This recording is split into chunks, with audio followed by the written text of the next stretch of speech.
we're going to talk today about Naval El Mutwakel, which was a former Olympian in 1984. I want to ask you a question. Imagine you live in 1984 somewhere in a Muslim country, for example in Morocco. Could you ever imagine that in such a strict country where women didn't really have the most rights like compared with men, could you ever imagine that a woman was able to participate on the Olympics? Next slide. Could you do the bigger one? F5. F5? Go for it. F5. Wait, I'll just do a slideshow. Just go. Okay. This is the introduction. We're going to talk today about Naval El Mutwakel. We're going to talk about what she changed from 1984 till now. We're going to talk about her current commitments and her work, what she did in 1984 till 2012. We're going to talk about her leadership styles, and she as a leader, and about the change theory, how she changed, and the bibliography. Okay. So, who is Naval El Mutwakel? She was born in April 1962 in Morocco, and she, ever since she was a child, showed great interest in sports. This interest has been greatly supported by her parents, especially her father, who greatly believed in giving the children equal rights and possibilities no matter what gender, which we think is extremely important that she has the support for her sports career, especially since she was raised in a country that did not have, as my colleague said, major rights for women. Naval El Mutwakel moved to USA in 1983, where she completed her education and where her professional training took place.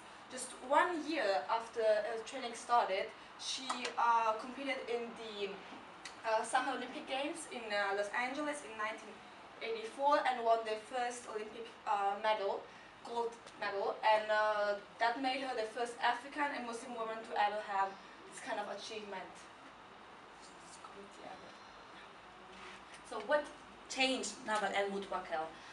She was basically the first person ever who won Morocco's gold medal, and she was the first Moroccan, African and Muslim woman who ever won gold in the 400-meter hurdles in Los Angeles in 1984.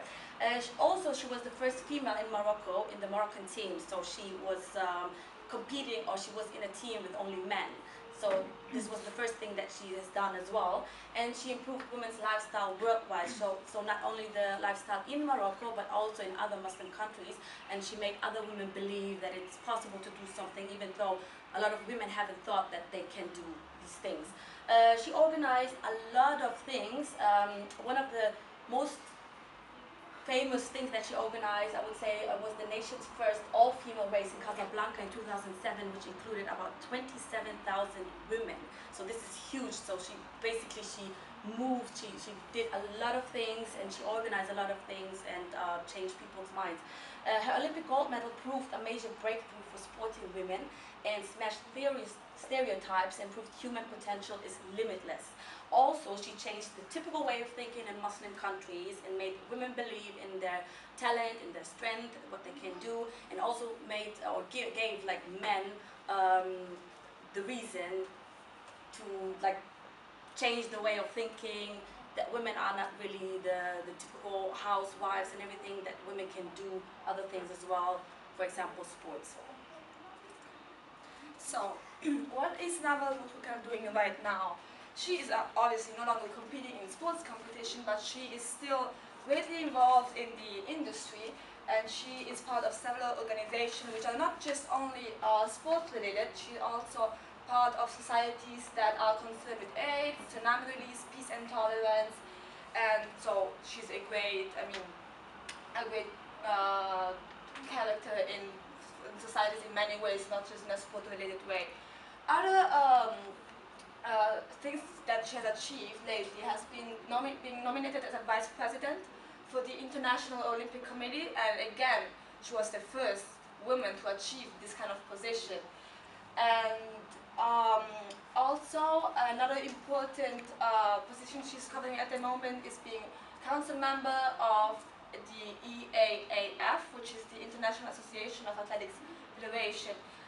Through this position, she was able to develop a special project for women in athletics. So again, she's concerned with the role of women in society, and she's trying to change that role through sports.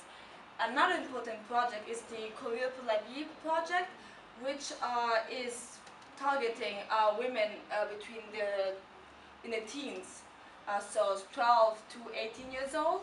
It's a project that promotes sports in high schools, and it aims to break the traditional way that includes the fact that women usually drop out of school to pursue a housewife kind of life, which is the tradition in Muslim countries. This project she was able to do by being nominated as the Minister of Youth and Sports in Morocco. Now we're going to talk about Naval's leadership styles. We think that she's a trait leader, transformational leader, behavioral and motivational leader. According to the trait theory, which is explained at the North House book in chapter 2, a trait leader has the abilities, or is a born leader, self-confident, is determined, courage, and has resolution. This applies to our leader, Naval Moutwakel, because she was born as a leader. She was not made or not created in that way. She was born, she had always the talent. Of course, she had the support of her father, who always said that equality is really important, but still she had the talent. She was born like this. She was self-confident in the way that she fought for her interest, that she was in this country where she was basically the first woman who ever dared to do these things. So she was always self-confident, determined to the sports and to what she always wanted to do, and really, like, she was really brave in doing this. Transformational theory, according to that theory, a leader has the awareness of potential and increasing performance, pushes the followers to reach the potentials and values and emotions. She was always aware of her own potential, but also of the potential of her followers, so of all the women around the world, especially Muslim women, to give them the belief in themselves and the strength to do whatever they wanted to do. And she always pushed her followers to reach their potential. That's why she organized all these projects to encourage all these women to participate in sport and to believe in themselves. Okay. Other theories that we believe apply to this character is the behavior and teamwork theory, which involves concern for tasks, concern for people, which we think she covers as the fact that she's always reaching to new goals, new achievements for society, especially, as we said, women. And, well, obviously that also involves concern for people, as she used her personal success not only for her own benefit, but she used it to worldwide benefit. Her being involved in so many organizations and societies shows that she's participative and involved, and the fact that she's trying to give a voice to the categories that don't have it shows her democratic style of leadership. Moreover, we have the motivational theory, which involves understanding others, inspiring trust and commitment, and creating shared vision. And by being involved and having this role in society, I think, like we explained before, we think that this applies to her again. So this is the change theory according to Shuttleworth Foundation theory of change, September 2008.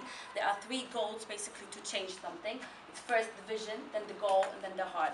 She always had the vision since she was younger, that when her father always said, listen, you have the ability, you can be an Olympian. So that was always her vision.